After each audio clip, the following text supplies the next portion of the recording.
오늘 본문 말씀은 이야기하고 있습니다. 믿음이라고 하는 것이 뭐냐? 바라는 것, 여러분이 다 바라는 것이 있지요. 바라는 것은 존재하지 않기 때문에, 지금 현재 여기에 없기 때문에 우리가 바라는 거예요. 그것은 그래서 우리가 눈으로 그 실제를 볼 수가 없습니다. 그런데 믿음은 지금 여기에 없고 볼 수 없는 그것을 실제 있는 것과 같이 보고 또한 보이도록 하는 능력이 믿음 안에 있다는 것이에요. 보이지 않는 것들의 증거다 그랬어요. 우리가 그것이 정말 있을 것을 어떻게 확신합니까? 하나님의 말씀을 믿음으로, 약속의 말씀에 근거해서 그것이 이루어지고 나타날 것을 우리의 믿음이 증거해 주므로 우리는 확신하게 되는 거예요. 그것이 바로 믿음이라는 거예요. 그래서 믿음이 있는 자는 볼 수 있고 확신할 수가 있는 것입니다. 어린아이가 자라면서 부모님의 기쁨이 되고, 자라면서 문제들이 점점 해결하지 못했던 문제들이 극복되어지듯이 우리도 믿음이 자라면서 하나님 앞에 기쁨이 되고, 우리에게 옛날에는 힘들고 어려웠던 문제들이 해결되어져 가는 것을 우리가 느낄 수 있습니다. 우리는 하나님의 자녀이기 때문에 믿음이 자라나야 합니다. 믿음이 자라기 위해서 5월 첫째 주일에 드렸던 말씀이 3가지였습니다. 첫째, 성경을 읽고 배우시라는 거예요. 알아야 면장을 하죠. 예? 믿음도요, 알아야 믿음이 생기는 거예요. 자, 믿음이라고 하는 것이 어떻게 생길 수 있느냐? 여러분, 신념과 믿음의 차이를 말씀을 드렸습니다. 신념과 믿음의 차이는 그 기준의 차이에 있어요. 신념이라고 하는 것은 그 기준이 자기예요. 자기가 믿는 거예요. 뭐 그것이 맞든 틀리든 건 상관이 없어요. 자기 믿음대로 사는 사람, 이 신념을 따라 사는 거예요. 그런데 믿음이라는 것은 하나님의 약속의 말씀을 기준으로 삼는 거예요. 말씀이 그렇다 하면 그런 줄 아는 거예요. 말씀이 아니라고 그러면 아닌 줄 아는 거예요. 그것이 믿음이에요. 내가 정말 그럴까 싶은데 말씀이 그렇다고 하면 그런 줄로 믿는 거예요. 그게 믿음이에요. 그러나 신념은 나를 기준으로 하는 거예요. 여러분이 정말 교회에 나와서 믿음을 갖기를 원한다면, 그래서 하나님의 말씀을 좀 배우셔야 돼요. 읽으셔야 돼요. 그 말씀을 묵상해서 깨달아야 돼요. 그럴 때에 여러분의 믿음이 자랄 수가 있고, 그 믿음의 근거가 생기는 겁니다. 믿음은 무턱대고 믿는 게 아니에요. 하나님의 약속의 말씀을 믿는 것입니다. 두 번째, 믿음이 자라려면 믿기로 결정해야 합니다. 아무리 많이 알아도요, 어느 시점에 가면 여러분이 결정해야 돼요. 믿을 것이냐, 믿지 않을 것이냐. 어차피 없어요. 안 보여요. 어떻게 믿는 거예요? 믿기로 결정하는 거예요. 키에르케고르가 말씀했던 것처럼 믿음이라고 하는 것은 벼랑에서 뛰어내리는 거예요. 뛰어내리면 어떻게 돼요? 죽지요. 그런데 뛰어내려야 살아요. 나를 맡기는 거예요. 하나님 앞에 하나님 믿습니다 하고 결정하고 하는, 이 약속의 말씀을 믿습니다, 믿기로 결정하는 거예요. 그 순간이 반드시 옵니다. 이 자리에 앉아 있는다고 여러분 믿음이 있는 것이 아니에요. 믿기로 결정해야 여러분의 믿음이 자라기 시작하는 거예요. 하나님을 믿는다 할 때에, 그럼 믿는다라고 하는 것은 무엇을 믿는 것이냐? 하나님이 살아 계심을 믿으시고, 두 번째로는 하나님께서 나를 사랑하신다는 것을 믿으시고, 세 번째는 하나님이 나의 기도에 응답하신다는 사실을 믿으시기 바랍니다. 하나님은 살아계실 뿐만 아니라 나를 사랑하셔서 독생자까지 아낌없이 이 땅 가운데 보내셔서 십자가에 나의 죄를 대신 지시고 죽도록 하셨어요. 십자가는 하나님의 사랑의 예표입니다. 자기의 독생자까지 아낌없이 주신 하나님이시라고 한다면 왜 우리의 기도에 응답하시지 않으시겠습니까? 그러므로 우리는 이러한 사실을 믿을 때에 우리의 믿음이 체험이 있게 돼요. 그리고 체험할 때에 우리의 믿음은 성장하기 시작하는 거예요. 세 번째는, 믿음이 자라기 위해서는 모험을 하셔야 돼요. 여러분이 하나님의 약속의 말씀을 믿으면 그 믿음이 여러분에게 순종을 요구하게 될 것입니다. 아는 것으로 끝나지 않아요. 순종은 또 여러분에게 모험을 요구할 때도 있을 거예요. 예를 들어서 성경에 보면 10의 1조에 대한 말씀이 나와요. 또 너희는 먼저 그의 나라와 그의 의를 구하라. 이런 말씀이 있어요. 우리가 먹고 사는 문제, 세상에 여러 가지 문제들이 있는데 이것보다도 먼저 하나님 앞에 드리고 먼저 하나님의 나라를 구하고, 이것은 모험이에요. 그런데요, 여러분이 이것을 믿기로 결정하고 모험하지 않으면 여러분아 우리들의 먹고 입고 마시는 이 일상의 문제를 해결해 주신다라고 약속하신 그 약속의 말씀을 취할 법이 없는 거예요. 여러분이 그 말씀을 믿고 모험하기를 시작하면 그때 살아계신 하나님을 경험하기 시작하는 거예요. 그때 하나님이 그 말씀대로 역사하시는 것을 체험하기 시작하는 거예요. 왜 부자가 천국 들어가기가 낙타가 바늘길을 통과하기보다 어려우냐? 자기가 가진 걸로 다 할 수 있거든요. 그러니까 하나님을 의지하지 않아요. 그런데 없는 사람은 방법이 없잖아요. 의지할 수밖에. 그래서 가난한 자가 복된 거예요. 물론 가난하다고 다 믿음이 좋은 것도 아니고 부자라고 다 믿음이 나쁜 것도 아니에요. 중요한 것은 뭡니까? 하나님의 약속의 말씀을 믿고 순종하고 모험하는 거예요. 그럴 때 살아계신 하나님이 여러분 가운데 체험되어지고 그 하나님의 기적을 체험할 때에 여러분의 믿음이 성장하는 것입니다. 오늘은 여기에 덧붙여서 두 가지를 더 말씀드리고 싶습니다. 믿음이 자라기 위해서는 여러분 기대하셔야 돼요. 저를 따라해 봅니다. 기대하자. 저는 기도를 기대의 열매라고 생각을 해요. 기대가 없으면 기도하기 어려워요. 그리고 기대가 없는 기도는 저는 기도라고 할 수 없다고 생각을 합니다.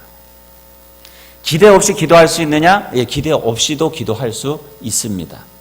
그런데 진정한 기도는 기대가 기도입니다. 하나님의 능력을 체험하는 가장 좋은 방법이 기도예요. 우리가 기도할 때는 믿음으로 기대하면서 기도해야 합니다. 어떤 분들은 기도 응답을 자신이 기도한 대로 그대로 되는 것만이 기도의 응답이라고 생각을 합니다.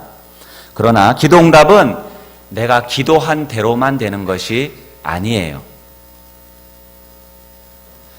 믿음으로 기도한다는 것은 내가 기도하면 하나님께서 나의 기도를 무시하지 않으시고 꼭 내가 생각했던 방식대로는 아니더라도 반드시 좋은 일이 있을 것이라고 하는 기대를 가지고 기도하는 거예요. 이런 기대가 없는 곳에는 하나님의 능력이 나타나지 않습니다. 그리고 하나님의 능력을 체험하지 못하면 우리의 믿음이 자랄 수가 없습니다. 예수님께서 나사렛 고향을 찾으셨을 때에 그곳에서 예수님은 기적을 제대로 행하지 않으셨습니다. 마태복음 13장 58절에 보면 그 이유에 대해서 이렇게 말합니다. 그들이 믿지 않음으로 말미암아 거기서 많은 능력을 행하지 아니하시니라. 그들이 믿지 아니함으로 말미암아 많은 능력을 행하지 아니하시니라. 자, 믿음이 없는 곳에서 예수님은 능력을 행하지 않으셨습니다. 그러면 왜 이들은 예수님을 제대로 믿지 못했을까? 그 앞절 마태복음 13장 55절로 57절에 보면 예수님의 말씀을 듣던 이 고향 사람들이 이렇게 말하는 것이 나옵니다. 이는 그 목수의 아들이 아니냐? 그 어머니는 마리아, 그 형제들은 야고보, 요셉, 시몬, 유다라 하지 않느냐? 그 누이들은 다 우리와 함께 있지 아니하냐? 그런즉 이 사람의 이 모든 것이 어디서 났느냐 하고 예수를 배척한지라. 그들이 예수님을 아는 거예요. 예수님이 자라나는 모습을 보았어요. 그러다 보니까는 이 나사렛 시골 동네에서 우리와 함께 자랐는데 그에게 뭔 선한 것이 나겠어? 기대가 없는 거예요. 전혀 기대가 없다는 것을 여기서 볼 수가 있어요. 그래서 예수님께서 고향에서 능력을 행하지 못하셨던 것입니다. 우리가 능력과 역사를 체험하기 위해서는 기대가 있어야 합니다. 내가 기도하면 암이 떠나가고 기적이 일어날 수 있고, 아니면 병에 조금 차도가 있을 수도 있고, 아니면 질병을 이길 수 있는 용기와 마음의 평안이 생길 수 있고, 어떤 형태로든지 반드시 내가 원하는 대로는 아닐지라도 무엇인가 하나님께서 나의 기도를 절대 무시하지 아니하시고 어떤 형태로든지 응답하신다라고 하는, 반드시 좋은 일이 생길 것이라고 하는 그런 기대, 그것이 바로 기도예요. 그것이 진정한 기도예요. 이런 기대를 갖고 기도하는 곳에 하나님의 역사가 일어나는 것입니다. 우리가 말씀을 붙잡고 기도할 때에 이런 기대가 있어야 합니다. 야고보서 1장 5절에 보면 너희 중에 누구든지 지혜가 부족하거든 모든 사람에게 후히 주시고 꾸짖지 아니하시는 하나님께 구하라. 그리하면 주시리라. 여러분, 이 말씀을 잘 읽어보시면 이 말씀을 하고 있는 이 사도의 그 뉘앙스가 기도하면 하나님이 반드시 주신다. 당연히 주신다. 기도 응답을 당연시하고 있다는 느낌이 들어요. 기도하라? 그러면 주시리라. 지혜가 부족해? 그러면 기도해. 그럼 하나님이 주실 거야. 당연한 듯이 이야기를 하고 있어요. 이 사도들에게는 기도에 대한 확신이 있었어요. 기도하면 하나님이 주실 것이라고 하는 분명한 기대가 그들에게는 있었던 것입니다. 우리들도 사도처럼 기대하고 기도할 수 있기를 바랍니다. 우리가 기도한 다음에는 기도하고 끝내는 것이 아니라 순간순간 응답을 기대해야 돼요. 하나님이 우리에게 어떻게 응답을 주실지 모르는 거예요. 하나님께서 우리가 지혜를 달라고 기도했으면 하나님께서 우리에게 지혜를 어떤 방식으로 주실지 우리는 몰라요. 그렇기 때문에 순간순간 기대해야 돼요. 하나님의 말씀을 이렇게 들으면서도 하나님이 오늘 말씀을 통해서 나에게 지혜를 주실까? 말씀을 더 세심하게 들으셔야 되는 거예요. 성경을 읽으면서도 내가 성경을 읽을 때 하나님 나에게 지혜를 주실까? 성경을 더 세심하게 읽는 거예요. 사람들의 말을 통해서 하나님이 나에게 지혜를 주실까? 사람들과 이야기할 때도 사람들의 이야기를 더 세심하게 듣는 거예요. 이게 기대예요. 기대하며 기도한다는 것이 바로 이런 의미입니다. 그것을 하나님께서는 우리에게 반드시 지혜를 주실 것입니다. 기대가 없는 곳에는 하나님의 능력이 역사하지 않으십니다. 믿음이 자라기 위해서는 우리가 기대해야 되고요. 좋으신 하나님, 복 주시는 하나님, 치유하시는 하나님, 능력의 하나님, 기도에 응답하시는 하나님, 이 하나님을 여러분이 믿으시고 그 하나님 앞에 내가 도움을 요청하면 하나님 반드시 응답하신다라고 하는 기대 가지고 여러분이 기도하셔서 하나님의 능력을 체험하시길 바랍니다. 그래야 여러분의 믿음이 더욱 성장하시기를 주의 이름으로 축원드립니다. 마지막으로 믿음이 자라기 위해서는 감사하시기 바랍니다. 믿음은 감사와 아주 밀접해요. 믿음 좋은 분들 보면 특징이 뭐냐? 감사가 많아요. 그리고 삶에 간증거리가 많아요. 간증거리가 많으니까 감사가 많겠죠. 그런데 어떤 사람들은 기도 응답의 경험도 없고 간증거리도 없어요. 그런데 많은 경우는 기도 응답을 못 받았다기보다는 기도 응답을 받은지도 모르고 살아요. 여러분은 1년 시작하면서 혹시 1년 기도 제목을 혹시 우리 교회에서 거뒀나요? 내셨나요? 뭐 쓰셨는지 여러분 기억하세요? 1년이 딱 지나고 나면요, 본인이 무슨 기도 제목을 썼는지도 몰라요. 그리고 우리는 살아요. 그리고 기도했다고 그래요. 그런데 참 감사한 것은요, 하나님이 그런 기도도 들으시더라고요. 1년이 지나고 나서 보니까 그 기도가 응답되어 있는 거예요. 할렐루야. 우리 하나님은 우리에게 그런 기대가 부족해도 응답도 하시는 그런 선하신 하나님이시더라고요. 하나님께서 기도 응답을 해 주셨어도 기도 응답 받은 것을 우리가 모르기 때문에 믿음이 자라지 못하는 것입니다. 그래서 하나님께서 내 기도를 응답해 주셨다는 것을 확인하는 방법이 바로 감사예요. 하나님 감사합니다 하는 건 뭐예요? 하나님이 은혜를 베풀어 주셨습니다. 하나님 나의 기도에 응답해 주셨습니다라고 하는 확인인 거예요.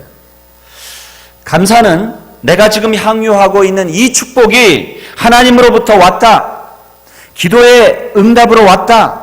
이것을 하나님께서 주셔로 하나님 앞에서 확인하는 것입니다. 이것이 감사요, 감사 헌금이에요. 여러분 여행을 다녀와서 가만히 생각해 봤더니 중간에 사고 없이 잘 다녀왔어요. 예전에는 여행을 가면 맨날 아내랑 싸우고 혹은 남편이랑 싸우고 했던 기억이 나는데 이번 여행은 돌아왔더니 싸우질 않았네. 그리고 안전하게 즐겁게 잘 다녀온 것 같아요. 가만히 생각해 봤더니 이것이 우연이 아니라 하나님께서 인도해 주시고 지켜주셨구나 라는 마음이 들어서 하나님 앞에 감사합니다 하고 감사의 예물을 드려요. 그것은 뭐예요? 이 여행이 하나님의 은혜로 내가 하나님 앞에 기도했을 때에 하나님께서 주신 그러한 축복임을 확인하는 거예요. 아이가 돌이 됐어요. 돌이 되어서 보니까 아이가 태어날 때는 평균 그런 몸무게보다도 더 작아서 아이가 좀 건강하지 못할까 봐 걱정하고 염려했는데 돌이 됐더니 이 크기가 평균을 넘어서고 건강한 거예요. 돌아보니까 이것이 하나님께서 지켜주시고 보호해 주셨구나. 그래서 하나님 앞에 감사의 예물을 드려요. 그럼 그게 뭐예요? 하나님의 은혜로 이루어진 것을 주님 앞에 확인하는 것입니다. 그럴 때에 그러면서 우리의 믿음은 성장하는 거예요. 하나님이 함께 하시는 것을 내가 경험하고 있잖아요. 우리가 구체적으로 감사할 때에 하나님 앞에서 내 삶 가운데 역사하신 하나님의 능력을 확인하게 되는 것입니다. 조그마한 감사거리가 있을 때에 여러분이 감사하면 여러분의 믿음이 자라나는 것입니다. 그래서 믿음이 자랄수록 삶의 작은 일에도 감사와 감격이 생기는 거예요. 그러니까 여러분 믿음이 좋아진다라고 하는 것은 행복하고도 밀접한 관계가 있어요. 여러분의 믿음이 성장하면 감사와 감격이 많아지고 여러분의 삶에 행복해서 흘릴 눈물이 많아진다는 사실을 믿으시기 바랍니다. 말씀을 맺습니다. 믿음이 자라기 위해서는 여러분 말씀에서 시작하십시오. 말씀을 배우세요. 말씀을 가까이 하세요. 그리고 그 깨달아진 말씀 결정하세요. 믿기로 결정하신 그 말씀을 가지고 모험을 감행하십시오. 그리고 모험하실 때에 기도하면서 기대하십시오. 그리고 하나님의 역사를 확인할 때마다 여러분 하나님 앞에 감사하시기 바랍니다. 그래서 여러분의 삶 속에서 하나님의 기적을 체험하고 여러분의 믿음이 날마다 자라나서 하나님께 영광 돌리고 행복한 삶을 사시는 모든 주의 백성들 되시기를 주의 이름으로 축원드립니다. 기도하겠습니다. 우리 시간에 한 목소리로 함께 기도합니다. 주신 말씀 붙들고 주님 내가 믿음이 자라기를 원합니다. 하루하루 한 달 한 달 한 해 한 해 주님 앞에 신앙생활하면서 내가 더욱 예수님 닮아가고 내 믿음이 더욱 자라가기를 원합니다.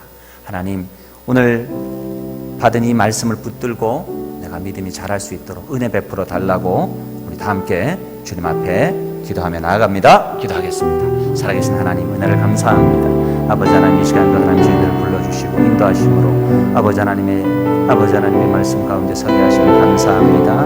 우리가 주님을 알고 믿은 아버지 이 시작점에서부터 주님 앞에 가는 그 순간까지 날마다 자라나 우리 하나님의 기쁨이 되는 삶을 살기를 원합니다.